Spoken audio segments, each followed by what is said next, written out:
Hello, thank you very much for listening to my talk titled Bounds for List Decoding and List Recovery of Random Linear Codes. This is joint work with Venkat Guruswamy, Ray Lee, Jonathan Mashayev, Shashwat Silas, and Mary Wooters. My name is Nicholas Resch. So I'll begin with an introduction to the various notions that we study in this work. So as motivation, imagine that we have two friends, Alice and Bob, and due to, say, a pandemic, are forced to practice social isolation. Unfortunately, Bob is not feeling well. Alice, being a good friend, would like to send Bob a message. So she takes her message and sends it across some channel connecting them. But this channel is in some way unreliable, so when Bob goes to read the message, he gets some sort of garbled mess. So what can Alice and Bob do? Well, Alice can take her message and send it through what we call an encoding function, thereby obtaining a code word. A code word can be intuitively thought of as a message plus some additional redundancy.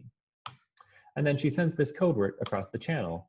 So now, with this additional redundancy, even though some errors are introduced, Bob can apply a decoding algorithm and thereby obtain the message that Alice intended to send. Great, so let's abstract this out into some precise mathematical definitions. For this talk, a code is simply a subset of fq to the n, where fq is the finite field with q elements. An important parameter of the code is its rate, which is a measure of the code's efficiency. So we want high rate codes because that equals efficient codes. Intuitively, the rate measures the amount of information carried per symbol of a code word. The next thing we are concerned with is the code's minimum distance, which is the minimum distance between two distinct code words. Where here we are using Hamming distance, i.e. the fraction of coordinates on which two strings differ, to measure the distance between two vectors.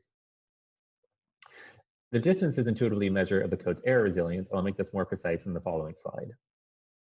At a high level, the goal of coding theory is to design codes that are very efficient and very error resilient. But unfortunately, these two desiderata are at odds. So how can we think about this? Well, let's imagine our code as just being a whole bunch of points lying in space. Right? It's just a subset of fq to the n, some abstract vector space of dimension n. So this is a natural way to picture it. And say that we have a higher rate code means that we have more points, whereas to say that we have a larger distance means that the points are further apart. And it's not too difficult now to see why these two notions might be in tension. So say we start with this code, which has some minimum distance delta, and then we try to increase the rate, namely add some more points. It's sort of inevitable that two code words will suddenly become closer together than they were initially. Next, I'd like to state why we care about codes with large distance. So suppose that a channel corrupts a p fraction of coordinates connecting Alice and Bob. First of all, I claim that when p is less than delta over 2, Bob can uniquely decode. So when he receives some vector z, which is a corrupted code word, he can look at all code words that are distanced at most p from z, drawing what we call a Hamming ball like this of radius d. And the guarantee is that there will always be a unique such code word. And this just follows from the triangle inequality. Unfortunately, when p exceeds delta over 2, in general, Bob will not be able to uniquely decode, because one can imagine these sorts of pathological cases where the received vector z is equidistant between two distinct code words. So then when he looks at all code words at distance p from the received vector z, he finds two code words and thereby can't determine which one Alice intended to send. This is often called the half the distance limit for decoding. However, it's natural to ask whether or not we can provide some non-trivial decoding guarantee even when the fraction of errors corrupted by the channel exceeds half the distance of the code. And indeed, we can do so, and this is exactly where list decoding enters the picture. So let's imagine we are Bob and we receive some vector z, and we know that the channel corrupts a p fraction of the coordinates connecting Alice and Bob. So we draw what we call here a Hamming ball. I'll introduce this notation now since it will recur throughout the talk. And he looks at all code words that lie in this Hamming ball of radius p centered at the received vector z. And now it might be the case that he can't uniquely determine which code word Alice transmitted. However, the guarantee of a list decodable code is that there are never too many such code words that are nearby, say less than capital L. So this still provides some non-trivial decoding guarantee. More precisely, we'll say that a code C is PL list decodable if for any received vector Z and FQ to the N, the number of code words at distance at most P from Z is less than capital L. In this talk, we'll be interested in answering the following question. Given a desired rate R and decoding radius P, how large must the output list size L be? Great, so while list decoding has many motivations coming from coding theory itself, I'd like to indicate that it has many applications in TCS more broadly. For example, within complexity theory, it's been used in hardness amplification proofs and also in average to worst case reductions. It's also found applications in pseudorandomness, particularly in randomness extractor constructions. And finally, it also has applications in cryptography and learning theory and many others. In fact, I'm being a bit disingenuous on this slide. Some of these applications require some generalizations of list decoding, such as, for example, list recovery. So for the definition of list recovery looks quite similar to that of list decoding. So we'll say that a code C is little l, capital L list recoverable. If now for any subsets S1 up to Sn of bounded size coming from the finite field FQ, when we look at the intersection of C with this combinatorial rectangle defined by S1 up to Sn, the number of code words is less than capital L. So just to be clear here, the Cartesian product of S1 up to Sn is just a set of vectors whose ith coordinate lies in Si for each I. So pictorially again, we could think of a list recoverable code as saying that whenever we take such a combinatorial rectangle where the side lengths aren't too long, the number of code words is less than capital L. Again, now we'd like to answer the following question. Given a desired rate R and input list little l, how large must the output list size capital L be? Okay, so to get a sense of the combinatorial trade-offs achievable between these parameters, I'd like to say a few words about capacity. For concreteness, I'll focus on list decoding capacity, although everything I say here analogizes readily to the case of list recovery. So let's let R sub cap denote the maximum rate of a PL list decodable code. And a natural question is, well, what is this quantity? And in some sense, we have a pretty satisfactory answer. We can say that as L increases, it gets arbitrarily close to this magical cutoff 1 minus h sub q of p. Here, h sub q of p is the Q area entropy function. If you're not familiar with it, that's fine. But just know that it gives a very, very good estimate on the sizes of these Hamming balls. That's really its important property. So for this reason, we also often call 1 minus h sub q of p the list decoding capacity. And while this is a fairly satisfactory answer, it does leave many questions open. For example, what is the rate of convergence here? For example, if I want to communicate a rate 1 minus h sub q of p minus epsilon, how large does L have to be? So it is known that there exists P1 over epsilon list decodable codes that are epsilon away from capacity. And the proof is actually quite simple. One just samples a uniformly random code and then see how well it performs. Unfortunately, though, uniformly random codes are extremely unstructured. They're just an exponentially large subset of an exponentially large space. It's hard to imagine actually using them in practice in any interesting way. So it's natural to ask about more structured codes. Namely, can we achieve list decoding capacity that efficiently with a family of structured codes? And this talk will be focused on linear codes particularly. So I will now introduce linear codes. So recalling that a code for us is just a subset of F cubed N. If the code happens to also form a subspace of this finite vector space, then it is called linear. So concretely, I'd encourage you to think of a linear code as being defined in terms of a generator matrix. So all the code words C can be obtained by this matrix vector multiplication. We take a message vector X of length K, multiply it by this generator matrix, and thereby obtain a length N code word. And assuming G is full rank, then the resulting code will have rate K divided by N. Now, linear codes enjoy many nice properties. For example, they can always be efficiently stored. We just have to store the generator matrix. And moreover, we can efficiently encode a message into a code word. We just perform one matrix vector multiplication. Furthermore, they provide the inner codes of many sophisticated code constructions, such as tensor codes and expander codes. Great, so in this work, we'll actually typically be considering random linear codes, which are linear codes obtained by sampling the generator matrix uniformly at random. So we sampled this big K by N matrix uniformly at random, and then look at the code it defines. Great, so this concludes the introduction, and I'm now in a position where I can state some of our results. So in order to set the stage for our first result, I'd like to give a brief overview of some prior work on list decoding random linear codes. So recall what I said earlier, that a uniformly random code that is epsilon away from capacity is P1 over epsilon list decodable with high probability. Now, Zyublov and Pinsker in 1981 asked about the list decoding performance of a random linear code of the same rate, and observed that it is still list decodable, but now the list size is exponentially worse. They could only guarantee that list size Q to the 1 over epsilon are sufficient. In 1991, Elias asked whether or not that's actually necessary. Could we get away with list of size order 1 over epsilon for list decoding random linear codes? And a long line of works has addressed this question, and in fact, in many cases, we do know that it is indeed the case that random linear codes are list decodable with list size order 1 over epsilon. However, there is still some work to be done. As I don't have time to describe all these works in detail, I'd just like to highlight one which directly bears upon our results.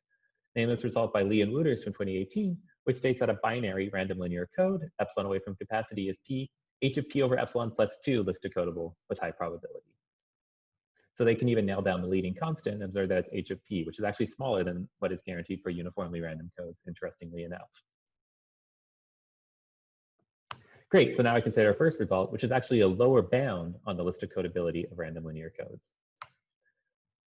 Namely, we can show that a Q-ary random linear code of rate 1 minus h sub 2 of p minus epsilon is with high probability not p h sub 2 of p over epsilon plus a 0.99 list decodable. Okay, so in light of the result by Lee and Wooters, at least when q equals 2, we can nail down the list size of a random linear code to at most 3 different values. So when we sample a random linear code with high probability, the required list size is one of 3 possible values, sometimes even 2, depending on how the floors and ceilings work out. I'd also like to indicate that ours is not the first work to try to prove lower bounds on the list size for list decodable codes. Goswami and Narayan had approached the same problem, and they did manage to show that lists of size c over epsilon are required. However, the constant c here is quite small. Ours is the first work to actually be able to nail down the leading constant this precisely. Our next result is a lower bound on the list's recoverability of random linear codes. So to set the scene here, I'd like to point out that a uniformly random code of rate 1 minus log base q of L minus epsilon is L over epsilon list recoverable with high probability. So this is a very similar result to what we had for list decoding, with h sub q of p replaced by log base q of L.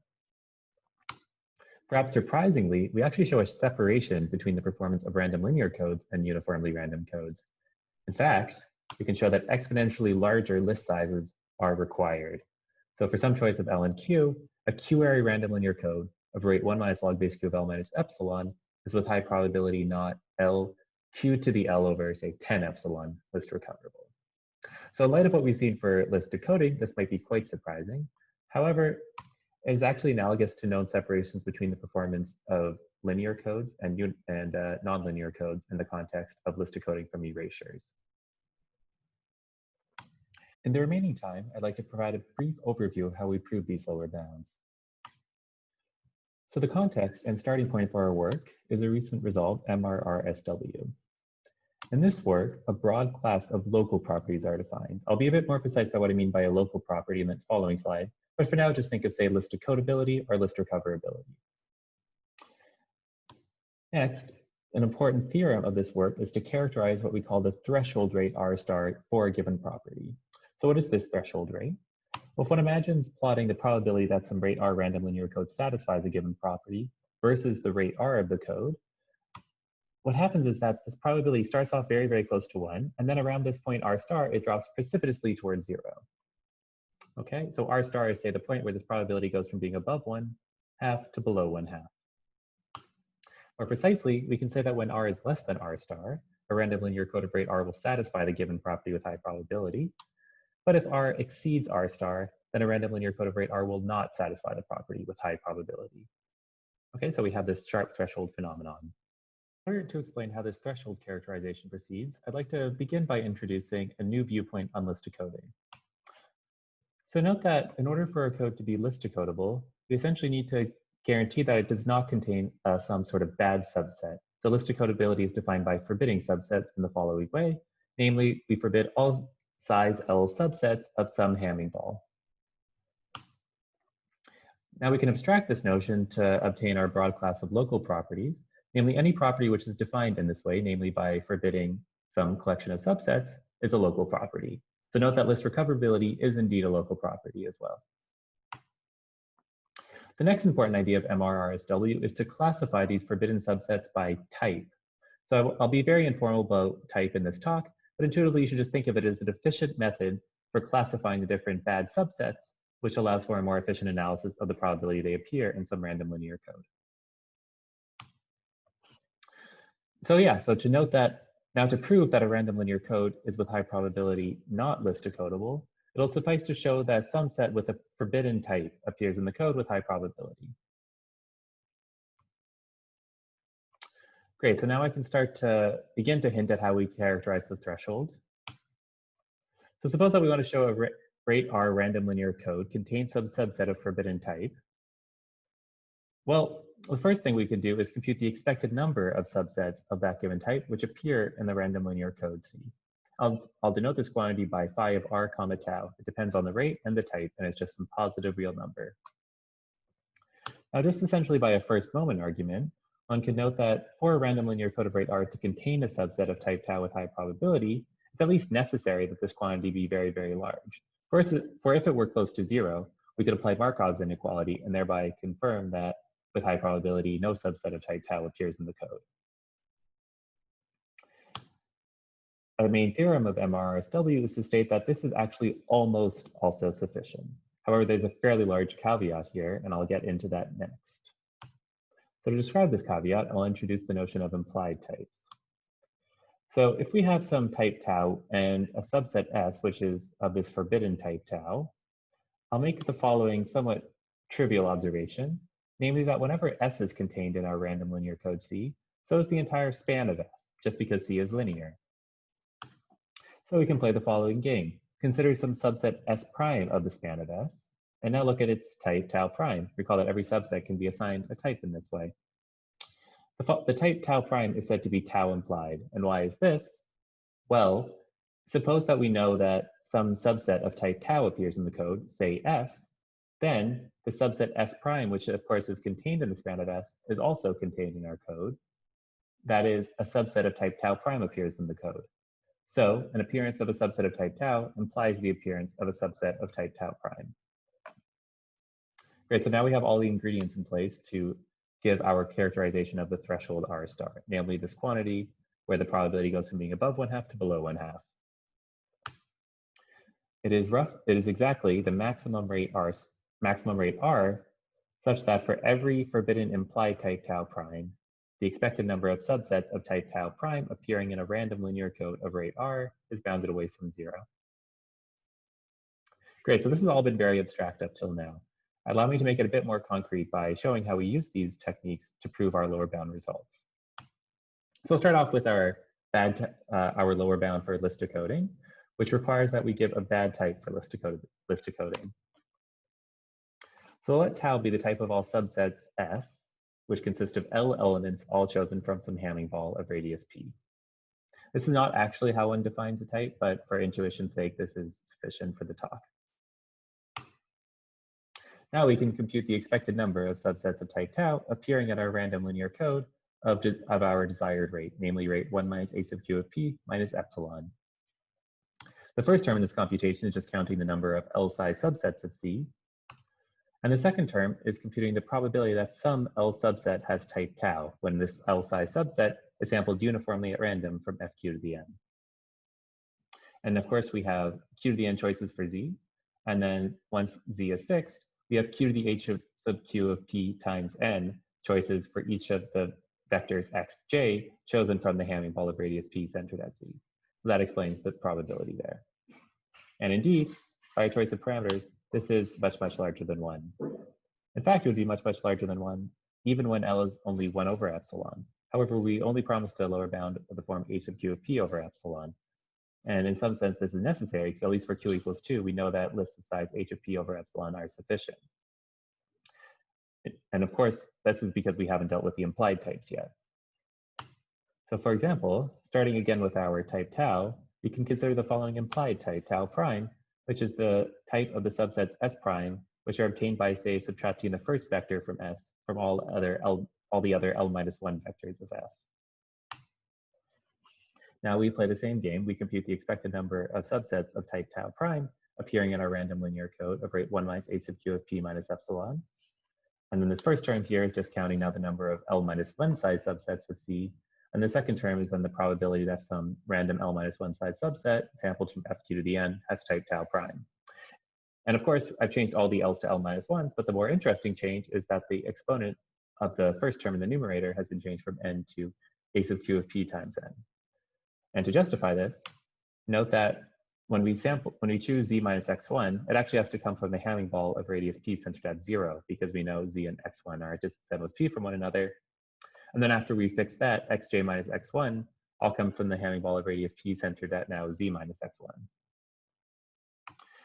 And so yes, this will indeed be much, much larger than 0. But here it is very important that we have set L to be only h sub q of p over epsilon.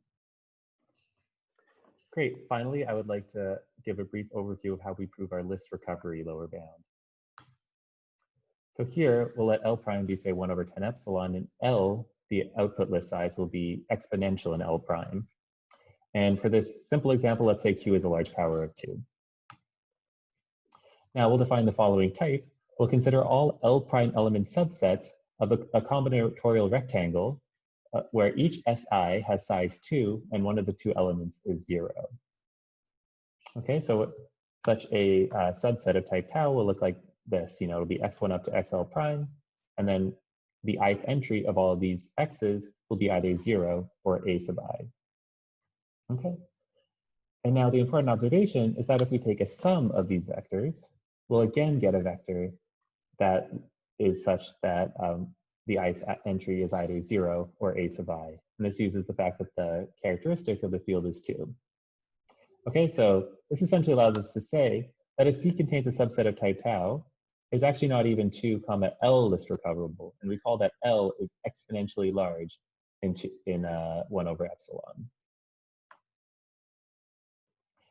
Great, so we again now play the same game. We compute the expected number of subsets of type tau appearing in our random linear code of rate 1 minus log base q of 2 minus epsilon. And then the first term here is counting the number of L prime element subsets of C. And the second term is the probability some L prime element subset has type tau. And indeed, by our choice of parameters, this is much, much larger than 1. Of course, we're not done now. We still haven't dealt with any of the implied types of this type, but this can indeed be done, and this is what we do in our work. Great, so that concludes the technical portion of my talk. I'd like to briefly conclude now. First, I'll summarize our results. In this talk, we showed a new lower bound on the list decodability of random linear codes and a lower bound on the list recoverability of random linear codes. Something which we prove in the paper, but I did not have time to present in this talk, is a new upper bound on something called the average radius list decodability of random linear codes. Average radius list decoding is a strengthening of the normal notion of list decoding.